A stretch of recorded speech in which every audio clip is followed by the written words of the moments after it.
Good evening. Good evening. If you do have a mobile, if you'd like to put it on silent, please, thank you. Right, absolutely massive welcome back to Mark Devlin with the Musical Truth 2 book tour and Music as Mind Control.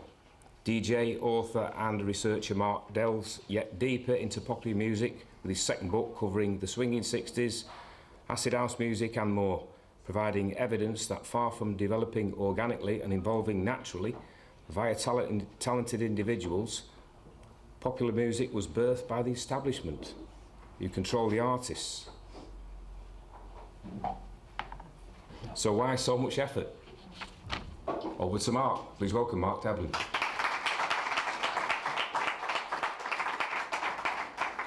Well, thanks a lot, Rob. It's my fourth time at New Horizons by my reckoning, so it's good to be back. Thanks to everyone for turning out this evening. I'm touring my new book at the moment, as Rob mentioned, Musical Truth Volume 2. Some of you may have caught the talk that I did around Volume 1. What I'm giving you this evening is a few selected highlights from this book. If I tried to present everything that's in it, we'd be here till about November. But if you give me your undivided attention this evening, I won't keep you later than about 3 or 4 in the morning. No, I'm joking. My challenge is to get this done by about 10:15, so we should probably launch straight into it. This talk I have titled Music as Mind Control, or an alternative title could be It's Not As If We Weren't Told. So I've got 4 sections to this talk. There's 2 in part 1, then we're going to take a break, and then the remaining 2 are in part 2. It might seem as if I'm darting around all over the place with this information because it's quite disparate and eclectic in nature, but there are some consistent factors that link all of it. And the first one is that it's all about deception and duplicity at every step of the way. So the controllers of these industries like to mug us off, basically, and lie to us the whole time about who the people are that they place in front of us and what their real agendas are. But all the time, we have the opportunity to understand what's going on and what's being done to us. This is where aspects such as predictive programming and revelation of the method come in. So all this will make sense as we progress. For this book, I thought it'd be really interesting to see whether these same signs and symbols and sigils were present during the 1980s. And the reason I selected that decade is, first of all, because at the very start of it, we had the advent of MTV. And this provided a new opportunity for millions of people to be viewing music videos for the first time. And it led to many of these videos being produced on massive scales with very large budgets and very lavish productions, specifically for this new MTV audience. It's also the decade where I grew up listening to pop music, and I've got very fond memories of it. So I thought, now that I know what to look for, I wonder if this same imagery and symbolism was there all along. Well, would you believe it? It was, which is kind of lucky because it's provided a whole chapter for the book. So one of the places I wanted to start was with the group Adam and the Ants. It becomes very interesting to study some aspects of this group. First of all, we had the song Prince Charming, 1981, which was filmed in a Masonic temple. We got the black and white checkerboard flooring there, which is conveying these ideas of the duality that's inherent in nature, as above, so below, ideas of light contrasted with dark, night and day, good and evil, these kinds of expressions. We're going to see much more of this floor design as we go on, trust me. So in this video, you've got a cameo by Diana Dawes, this very well-known British actress of the 1950s and 60s, who appeared as the fairy godmother. And so she waves her magic wand, and Adam morphs from being this kind of servant in rags to being this dandy Prince Charming, dressed in all these new romantic garbs, you know. And the whole scene was very reminiscent of one of these elite type balls that we hear about, and which we saw conveyed in the movie Eyes Wide Shut. There'll be plenty more of that as we go on as well. Towards the end of the video, you have Adam morphing in very quick succession into 4 famous people. So he's Alice Cooper, he becomes Marlon Brando from the Godfather movie, and he becomes a couple of other characters as well. So the public is left thinking, oh, it's just Adam Ant dressing up and having fun, like these new romantics are doing now. But I wonder if there could have been more going on, and if what we were witnessing was a reference to the dissociative personalities of Adam Ant, which were a result of mind control programming which was present in him. Adam Ant has gone on record as saying that he suffers from bipolar disorder, and he's been quite frank and open about it in interviews. He's been sectioned under the Mental Health Act a few times. There was an incident in London in 2002 where he went into a pub and started waving a gun around, and he threw part of a car engine through a pub window, and he had to be forcibly taken away and detained. And there was another incident where he did something similar in America. But what if bipolar disorder is a cover and is code for what's really going on, which is the breakdown of mind control programming of some of these individuals? Just the other day, we had a story in the mainstream media of Mariah Carey saying that she suffered from bipolar disorder for many years, going back to 2001. Mariah Carey is someone else that has exhibited some very unpredictable and erratic and strange behaviours. And it's all been put down to, oh, she's bipolar, that's why she behaves this way. But I think this is used in certain circumstances as a cover for what's really going on. Where you find mind control programming, you so often find connections to the world of the military and military intelligence, and where you find that, you find connections to the world of the occult and occult ritualistic activity, and where you find that, unfortunately, you very often find pedophilia skirting around the surface. We established earlier that it becomes very interesting to look at who the father was with so many of these celebrities. So this is Adam Ant's father, right? Alfred Leslie Goddard. Adam Ant's real name was Stuart Goddard. So this guy came from a military background. He served in the army. But in 1987, he was jailed for a period of time for his role in a paedophile ring which had been involved in procuring children for abuse by the rich and famous and the so-called great and good. This particular paedophile group was connected to Dolphin Square and that whole parliamentary paedophile thing that we've heard about in recent years. It had connections to this notorious child abuser Sidney Cook, and there's connections going in turn into Jimmy Savile. So Adam Ant's father was a convicted paedophile, and you've got all these other connections going on as well. And as I said, mind control is not always too far from the surface when you start getting into these realms. Another artist it becomes interesting to look at is Kim Wilde, who got going round about the same time in the early 80s. Her father was originally plain old Reg Smith. Her name was Kim Smith, but he reinvented himself in the late 1950s as Marty Wilde. And he came out as a pop star in his own right, fashioned very much in the form of a kind of British Elvis. His father, Reg Smith, Marty Wilde's father, it turns out, was a career military man. Here we go again, connections going back into the world of the military. He became affiliated with this big-time producer called Mickey Most, who had a record label called RAK. Mickey Most's real name was Michael Hayes, and he had a son called Kelvin Hayes, who was in the 1980s group Johnny Hates Jazz. And there was a period where Kim Wilde, Marty's daughter, and Mickey Most's son, Kelvin, were involved in a romantic relationship, and it looked like they might get married for a while until the relationship fizzled out. So it would appear to be another of these arranged industry relationships. But anyway, Kim Wilde put out an early song in 1981 called Checkered Love. In the video, she just happens to be performing on another of these black and white checkerboard floors.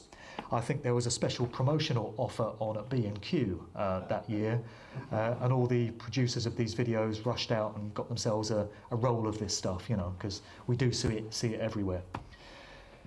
Another scene from that same video depicts one of these kind of elite type masked balls, and Kim Wilde is still performing. So last year, at the age of 56, she put out a cover of the Steppenwolf Easy Rider song, Born to be Wild, and in the video, would you believe it, there's another outing for this black and white familiar style of flooring. Something else you get in that video is this leopard roaming around, and something that I learnt about is Another expression of MK Ultra style mind control programming, which goes alongside monarch programming, and it's known as beta sex kitten programming, and it's symbolized by big cats. So when you see leopards or tigers or lions, any other members of the big cat family, it's often a symbolic rendering of the presence of this particular style of programming. It's all about taking girls and programming them to be sex slaves for the rich and famous, the great and good, so-called. The original archetype of this style of programming was Marilyn Monroe, and the whole idea of beta sex kitten programming originated with her. We hear that she was gifted to JFK and various others along those lines and was, very heavily mind controlled. So it's interesting when you see big cats like this cropping up, because they tend to be indicative of that style of programming being present. This is a still from the movie Eyes Wide Shut. And this is from Madonna's Like a Virgin video, where you've got a lion roaming the waterways of Venice as Madonna's gyrating around on gondolas and she's being romanced by this guy. At one point in the video, he kind of morphs into this creepy ass half human, half animal hybrid with an animal face, and he seems to assume the role of her mind control handler. So that all becomes a bit creepy and unsettling. That's an image from Stanley Kubrick's The Shining, and it's probably best left to the imagination what's going on there, to be honest. I'm going to whiz through a few of these actually, because I've got to do a fast track version of it.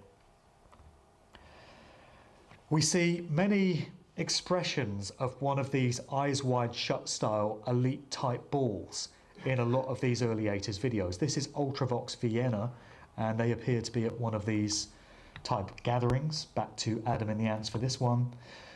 All these images are from a Rothschild ball which took place at one of their mansions in 1972.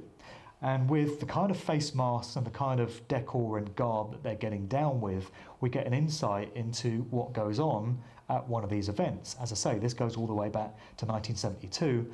And if this is the nature of how this lot like to get down and party, I think I'll stay at home with an early night and a nice mug of cocoa myself. Wouldn't really want to be present at one of these. Not my idea of a great night out. Let me zip through to something else. Just before I do, this is a still from a video by Laura Branigan, and the song is called Self-Control. This particular video was directed by the Hollywood director William Friedkin, who worked on The Exorcist and also The French Connection and a bunch of other famous films. He was brought out to direct this particular pop promo, and it appears to depict the relationship between a heavily mind-controlled Laura Branigan and her mind-control handler. It's one of many such depictions that we get buried away in what is ostensibly a nice, innocent, fun 1980s pop video, but in actual fact is depicting something very much more disturbing. Which brings us on to this one. This is a video for Duel by the German group Propaganda, and it came out in 1985. This group was signed to ZTT, the same record label as Frankie Goes to Hollywood, owned by the super producer Trevor Horn and a rock music journalist called Paul Morley. Paul Morley married the lead singer of Propaganda, Claudia Brücken, who we see here. And the shocking thing about this video is not that they're performing on a black and white checkerboard floor. There's nothing bloody surprising about that at all. But we get it later on in the video, around about midway, where for no apparent reason you get this young girl in a nightdress, and she's getting accosted and molested by this sea of hands. They're all reaching out and touching her, and she's clearly, traumatized by the situation. What you then get is a picture of this young girl in her nightdress in the frame of a mirror. That then changes very quickly to the lead singer of Propaganda in the same mirror, and then it turns into an old lady who's holding a doll, and she uses the doll to smash the mirror. What we're seeing here is a depiction of lifelong satanic ritual abuse going from childhood all the way through to old age. And when you see shattered mirrors, like I said, it's indicating the presence of a shattered, fractured personality as a result of traumatic programming. And you have the doll there for good measure as well, that emblem of childhood innocence. So in the middle of this pop video, in 1985, viewers were absorbing into their subconscious all these suggestive images pertaining to satanic ritual abuse and mind control programming. Nobody would have known what this meant back in 1985, but it was being subliminally absorbed anyway. It's only now that we've got the advent of the internet and the ability to do this research and share the information that we can come to a full understanding of what's been right there in plain sight and going into our psyches all the way along, which is quite incredible to me. Zip through a few more black and white imagery. And it's not just the checkerboard floors, it's wherever you see black contrasted with white. It's been identified as a mind control trigger. So you get things like this, a Tony Basil video where she appears dissociated. You've got the black and white thing going on, the duality, Madness from one of their early videos, Bed and Breakfast Man. This video from Madness, interesting name, Madness, the Nutty Boys.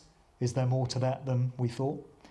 In this video, they're in white suits against a black background. This is Tomorrow's Just Another Day, 1983. Then you see the group picking up umbrellas, and they're spinning these umbrellas around. Spinning umbrellas has been identified as another trigger for mind control programming by some survivors that have come out of, that world. And we see it popping up in all these music videos. Duran Duran, very interesting stuff in their videos, most of which were directed by this Australian guy, Russell Mulcahy. Union of the Snake has the group going down into this deep underground military base where you've got children being kept captive in cages, in nightgowns. Then they get led out of these cages in what appears to be a trance-like state. Pretty disturbing stuff for a pop promo when you really think about it. We get a whole load where you get puppets and marionettes, and you get artists interacting with kind of puppet or doll versions of themselves. A few examples here. You get hints at multiple personality disorder, dissociative identity, when you get different versions of the same artist on screen at the same time. It's a bit difficult to see, but there's 3 versions of Kate Bush from the video for The Man with the Child in His Eyes, from that particular video. And then there's other videos where there's different versions of Kate on screen at the same time. Becomes very interesting to look into some of the background of Kate Bush, actually. And another video where we get a similar kind of idea coming through is that for Gary Newman and his song Cars. So this is 1979, just before the advent of the 80s, and it's synth pop, keyboard-based music. Gary Newman was an artist who had hits like Cars and Our Friends Electric, and he very much rocked a robotic kind of image himself, fashioned very much on Kraftwerk, who were early purveyors of that robotic sound and look. So Gary Newman used that as his adopted name, and it was spelled N-U-M-A-N, but it kind of puts across the idea of new man, as in a man upgraded or augmented, to use the language of transhumanism, into something more than human. And the fact that he was dealing with this futuristic synth pop sound leads me to think that he was an early example of getting people ready for what was known to be coming, this digital electronic society, the Internet of Things, the smart grid society. Gary Newman seems to have been early mind control programming for the masses along those lines. And in his videos we see different versions of him hinting at that same multiple personality disorder, and we have things like pyramids going on as well. There's 3 versions of him on screen at the same time. Back to Fritz Lang's Metropolis, 1927, and there's some images from that futuristic cityscape that cropped up in the video for Queen's Radio Gaga, where they're interacting with some of that footage. Just going through some other stuff really quickly as well. Annie Lennox from the Eurythmics was very early on rocking these ideas of androgyny, this eidetic kind of blurring of the sexes, similar to what David Bowie had been doing in the 70s. Annie Lennox just reinforcing these whole ideas. Belinda Carlisle's Heaven is a Place on Earth has a load of creepy-ass kids in face masks holding globes. And at one point they arranged the globes in the form of a pyramid. What could be the significance of all these globes when it comes to mind control, I wonder? A few others here.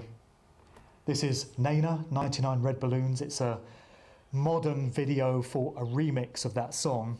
And we have Nana in black and white striped leggings. So there's the mind control triggers, sitting on top of a pyramid with some nice chemtrails painted in for good measure. So they didn't miss any tricks there. And these are all subliminals from the Bee Gees' You Win Again video from 1987. They come at you in a split second at the start of the video. There's no real reason for them to be there because they don't relate to the song in any way, but we get all these subliminals flashed straight into our subconscious mind. And a nice 666 on the dominoes there. Last one to leave you with in this section is one of the videos that was produced for Depeche Mode, their song Enjoy the Silence. This is 1990, so we're just outside of the 80s. This particular video was filmed at the top of one of the towers of the World Trade Center in New York. It was 11 years before the events of 9/11 in 2001.